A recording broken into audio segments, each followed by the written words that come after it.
देशाचे नेते,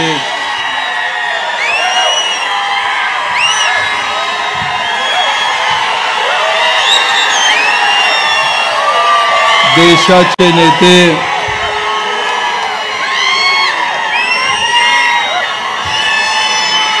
देशाचे नेते आणि आपलं दैवत आदरणीय पवार साहेब,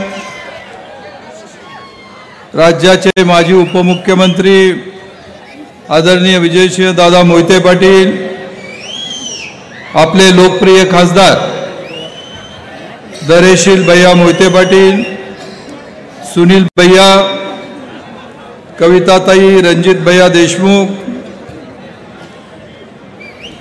अनिल भाऊ देसाई, सुरेंद्र दादा गुदगे, नंदकुमार मोरे, संदीप दादा मांडवे, मनोज दादा पोळ, अभय दादा, श्रीराम पाटील, बाळासाहेब सावंत, दिलीपराव तुपे, किशोरराव सोनवणे, व्यासपीठावर असलेले सर्व मान्यवर, माझ्या समोर असलेले सर्व वडीलधारी मंडळी, सर्व तरुण मित्रांनो, पत्रकार,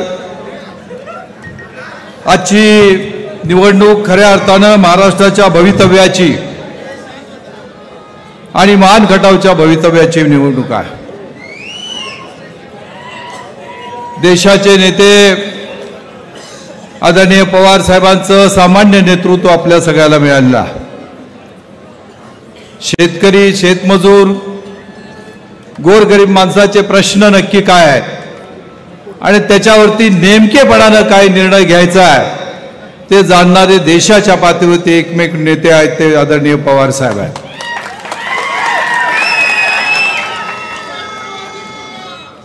साहेब कृषी मंत्री होते त्यावेळेला मी कृषी आयुक्त म्हणून काम केलं।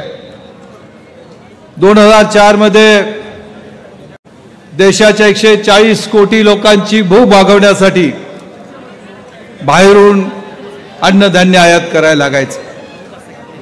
साहेबांनी शेतकऱ्यांच्या हिताचे निर्णय घेतले आणि 10 वर्षानंतर 140 कोटी जनतेची भूक भागवून हा देश शेतधान्याचं एक्सपोर्ट करायला लागला।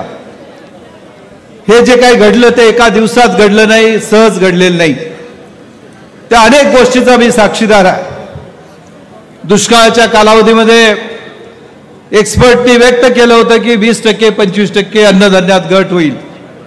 पवार साहेबांनी लागोपाठ 2 दिवस वर्कशॉप घेतलं आणि जे जे तिथल्या राज्यांनी मागितलं ते सगळ्या गोष्टी दिल्या आणि त्या वर्षी ज्या वर्षी तज्ञांनी सांगितलं होतं की 25% अन्नधान्यात घट होईल त्या वर्षी सरासरी इतकं अन्नधान्याचं उत्पन्न झालं ते केवळ पवार साहेबांच्यामुळे झालं।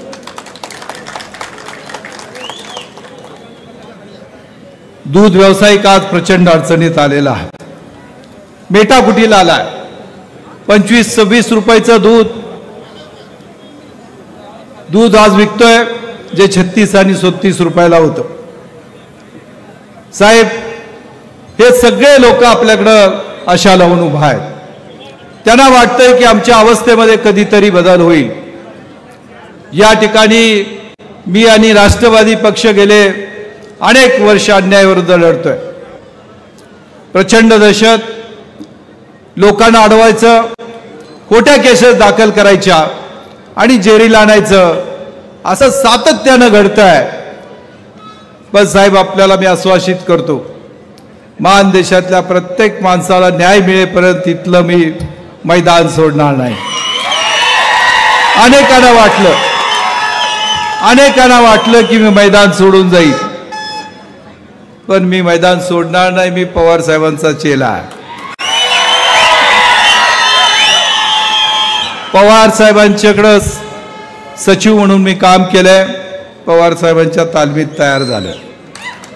त्यामुळे साहेबांनी शिकवलेले सगळे डाव वापरून तिथली सगळी जी काय अन्यायाची मालिका आहे ती खंडित करून जे काय अशा प्रवृत्ती आहे त्याला गाडल्याशिवाय इथून जाणार नाही। मित्रांनो, मान आणि खटावमध्ये पाण्याचा प्रश्न आहे। इथले नेते सांगतायत की पाण्याचा प्रश्न सोडायच्या दृष्टी शपथ आलाय। 15 वर्षानंतरही दृष्टी शपथ आलाय। अरे 15 वर्षानंतर हा प्रश्न सोडायला पाहिजे होता।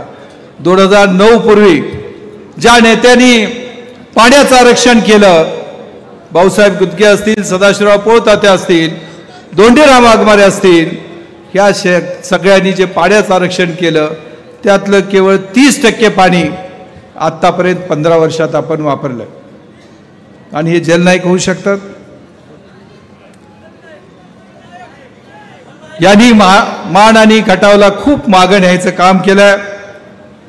एकही नवीन कारखाना मान आणि खटावमध्ये आला नाही. साहेब, या ठिकाणी आपण MIDC मंजूर करून दिली. गावात गेल्यानंतर 50% माणसं गाव सोडून जगायला गेले, तसं चित्र पाहायला मिळते. साहेब, इथल्या तरुणांना आम्हाला त्यांच्या हाताला काम द्यायचं आहे. इथंच तरुणांना हाताला काम द्यायचं आहे मानमध्ये. आणि महिलांना हर घर रोजगार, त्यांच्या घरामध्ये रोजगार उपलब्ध करून द्यायचा.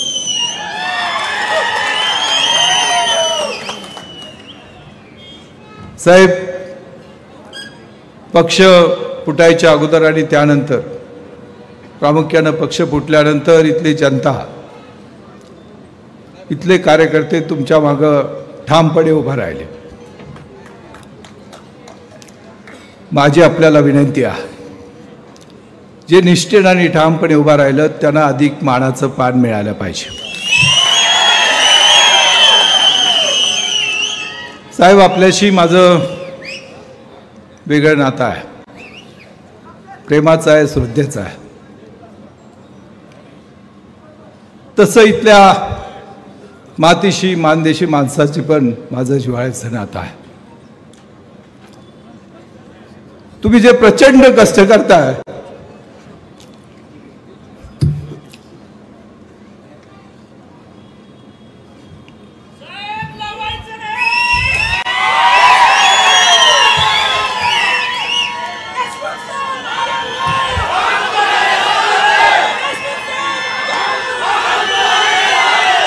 ते आम्हाला सगळ्यांना अस्वस्थ करताय.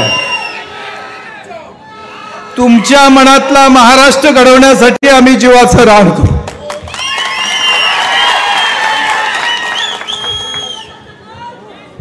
साहेब, आज 5वी सभा आहे, आणखी एक सभा तुम्ही घेणार आहात. मी पाहिलंय की आपल्या इतका संवेदनशील नेता मी आयुष्यात कधी बघितलेला नाही.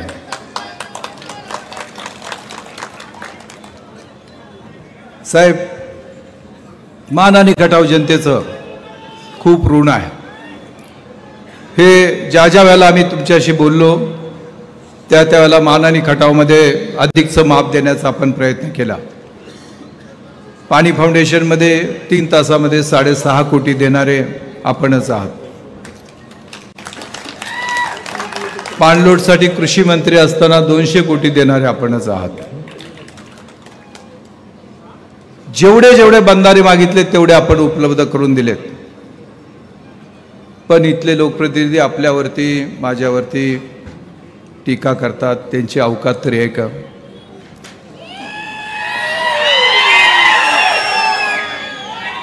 साहेबांच्यावरती टीका करायचं यापुढे त्यांनी धाडस करू नये. आणि माझ्याशी तर त्यांचं तुलना पण होऊ शकत नाही. कमिशनर म्हणून मी 7 कलेक्टर आणि 7 SP माझ्या अंडर काम करत होते. आणि हे लोकप्रतिनिधी मात्र SP बाहेर केबिनच्या मार्ग बाकड्यावर बसणारे व्यक्ती आहेत. तर यांची जंत्री बघितली, त्यांच्या प्रतिज्ञापत्रात तर एवढे गुन्हे आहेत की SP बाहेर SP कॅबिनेटच्या बाहेर बाकड्यावरती बसायची त्यांची जागा आहे. मित्रांनो, मान आणि खटावचा विकास करायचा आहे, त्यामध्ये शिक्षण आपल्याला पहिलं प्राधान्याचं आहे. इथं एकही कॉलेज साहेब इंजिनिअरिंगचं आणि डिप्लोमाचं कॉलेज झालेलं नाही. MIDC होते. माझ्याशी चर्चा करताना आपण सांगितलं की चांगले कारखाने या ठिकाणी यायचे आहेत. ते चांगले कारखाने यायचे असतील तर त्याला असलेली मॅन पॉवर पण आम्हाला उपलब्ध करून द्यायची आहे. आणि म्हणून प्रत्येक माणसाला ज्याला ज्याला काम करायची इच्छा त्याला MIDCमध्ये या ठिकाणी संधी आम्हाला उपलब्ध करून द्यायची आहे. आणि त्यासाठी साहेब आपले आशीर्वाद मान आणि खटावच्या जनतेवरती हवे आहेत. आपण जे सांगेल ते सगळं माझ्यासाठी शेवटचा अंतिम आदेश आहे.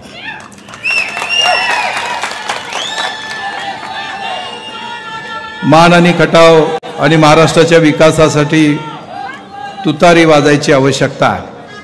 मान आणि खटावमध्ये जनता आपल्याला निराश करणार नाही. आदरणीय प्रभाकरजी गारगे साहेब यांना आम्ही प्रचंड मताधिकाने या ठिकाणी निवडून देऊ आणि या ठिकाणी मानदेशाला मागं नेणारं, जातीचं विष पेरणारं, इथल्या लोकप्रतिनिधीला कायमचं घरी बसू एवढंच या ठिकाणी सांगतो आणि थांबतो. जय जय महाराष्ट्र. साहेब धन्यवाद साहेब. यानंतर आपल्याशी संवाद साधतायत मान खटावच्या मातीनं मातीशी इमान राखणाऱ्या माणसांच्या मनमस्तकात